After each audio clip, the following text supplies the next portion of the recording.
My home. Hello, my name is Jack. I live in a small house with my family. Our house is cozy and comfortable.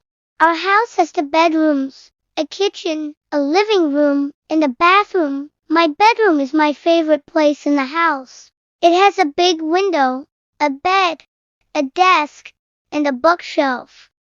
I like to sit by the window and read books. The living room is where my family spends time together. We have a big sofa, a TV, and a coffee table.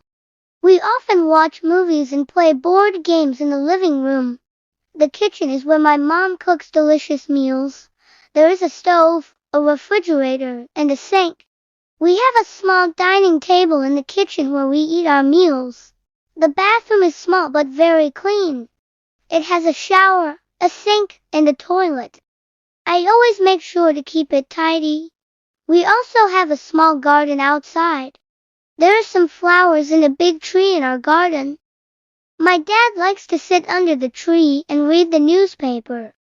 I love my home because it is a place where I feel safe and happy. It is not big, but it is full of love.